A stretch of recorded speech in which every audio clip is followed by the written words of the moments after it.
1945, fim da Segunda Guerra Mundial.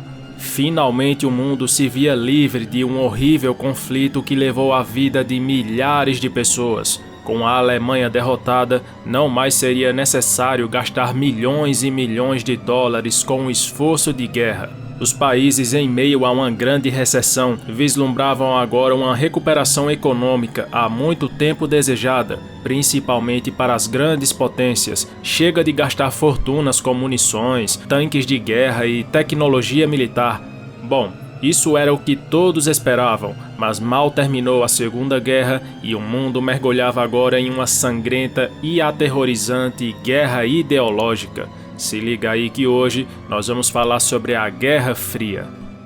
Com a guerra chegando ao fim após a rendição alemã em 7 de maio de 1945, o mundo e principalmente a Europa estava um verdadeiro caos. A infraestrutura de vários países europeus havia sido destruída por conta dos conflitos, isso sem falar da própria Alemanha que, além da destruição, sequer tinha um governo para traçar o rumo de seu povo. Os planos para resolver esses problemas foram desenrolados na Conferência de Potsdam, ocorrido entre os dias 17 de julho e 2 de agosto de 45, na Alemanha. A conferência realizada pelos membros aliados tinha como discussão pontos importantes após o fim da Segunda Guerra. Ficou definido, por exemplo, a reversão de todos os territórios anexados pela Alemanha na Europa após 1937, devolvendo oficialmente esses locais aos seus países de origem.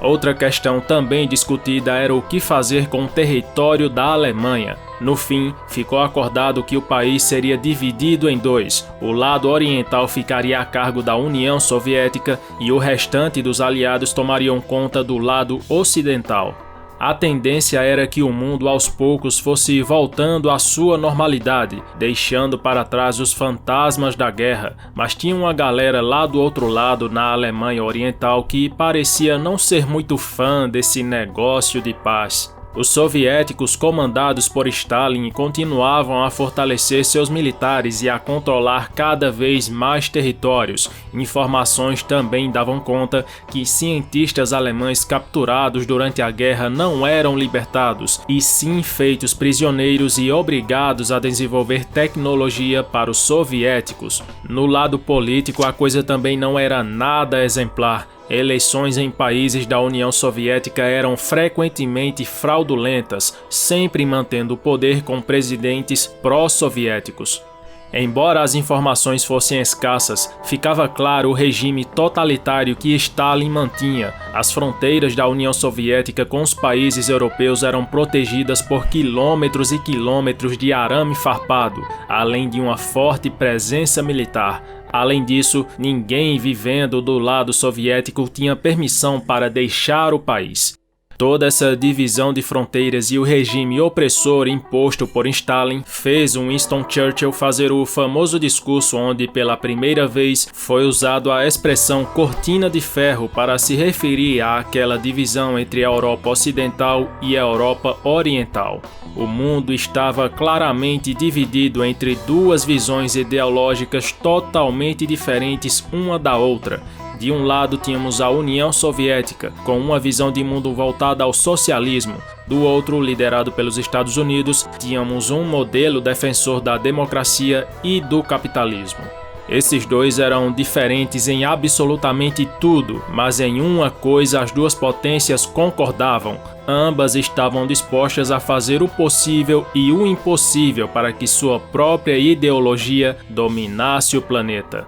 Independente de ideologias, a maioria das pessoas, no fim das contas, geralmente vai escolher viver no local onde lhes ofereçam melhores oportunidades, estabilidade econômica, infraestrutura, etc. E para os cidadãos de Berlim não era diferente. Enquanto a Alemanha Ocidental lentamente era reestruturada, graças aos apoios financeiros dos Estados Unidos e outros aliados, do lado oriental a vida não ia nada bem. Vendo cada vez mais oportunidades surgirem na Alemanha Ocidental, não foi difícil para o povo alemão escolherem onde queriam morar. Consequentemente, cada vez mais alemães se mudavam para o lado ocidental do país e os que não se mudavam atravessavam a fronteira para fazerem negócios por lá, já que podiam transitar entre as duas regiões livremente. Descontente com toda essa situação e também com a recente reforma monetária que introduziu o marco alemão em toda a Alemanha Ocidental, como uma forma de forçar os ocidentais a se retirarem de Berlim, Stalin ordena então o bloqueio de todo o acesso a Berlim, seja por terra ou ar. Diferente do restante do país, que foi dividida cidade por cidade entre o lado ocidental e oriental, Berlim se encontrava dentro do território que ficou controlado por Stalin. Por isso, a própria cidade foi dividida ao meio em um lado ocidental e oriental. A maioria dos recursos que chegavam até Berlim Ocidental eram provenientes de ferrovias, mas com o bloqueio imposto por Stalin, isso não poderia mais ser feito. Isso significava um grande problema, pois o povo que vivia no Ocidente precisava de alguma forma receber suprimentos, seja para o comércio ou simplesmente para sobreviver. Para não iniciar um novo conflito, foi iniciada uma enorme operação aérea que visava apoiar essas pessoas, chamada de Ponte Aérea de Berlim. Com milhares de voos quase que ininterruptos, diversos aviões levavam suprimento até lá, que por vezes eram arremessados com paraquedas. Os itens variavam desde roupas, comidas, a até doces para as crianças. O bloqueio de Berlim foi um período de grandes tensões entre o lado capitalista e socialista. Os americanos não iriam de forma alguma abrir mão de Berlim e os soviéticos, não se importavam nem um pouco com o que eles achavam.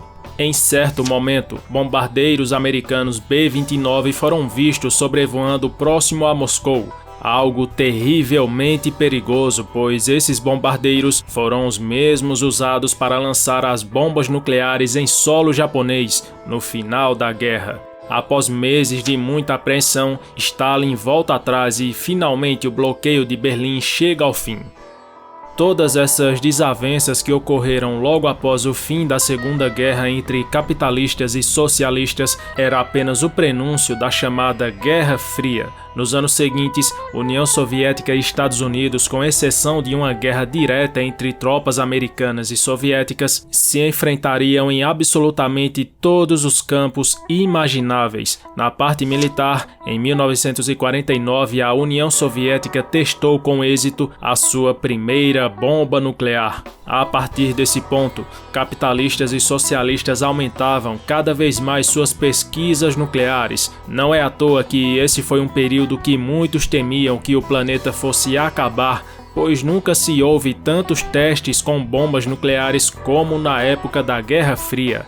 Além de representar uma eficiente arma de guerra, elas eram também uma ótima propaganda para colocar medo nos inimigos. Inclusive, a mais poderosa de toda a história foi testada nesse período pela União Soviética. Se quiser saber mais, é só clicar no card que vai aparecer aqui em cima. Lado ocidental e oriental voltaram a se estranhar novamente em Berlim, e em agosto de 1961 foi erguido um muro que dividia as duas regiões, conhecido como Muro de Berlim.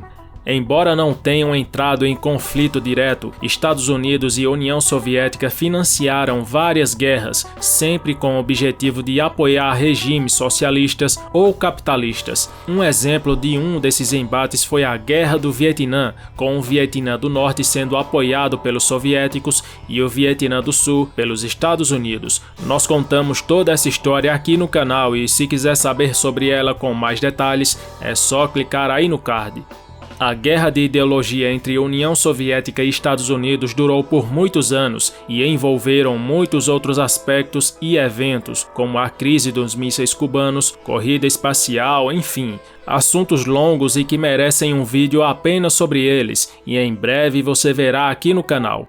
Ao longo dos anos após a morte de Stalin em 1953, crise nuclear em Chernobyl em 1986 e vários outros problemas, a União Soviética foi perdendo cada vez mais força e controle territorial. é quando em 1991 a Guerra Fria chega ao fim junto com a União Soviética, tendo como símbolo desse fim a derrubada do Muro de Berlim. E esse foi o vídeo de hoje, pessoal. Não sai daqui sem antes deixar o teu like aí no vídeo, beleza? Se inscreve no canal e também ativa o sininho de notificações. Até mais!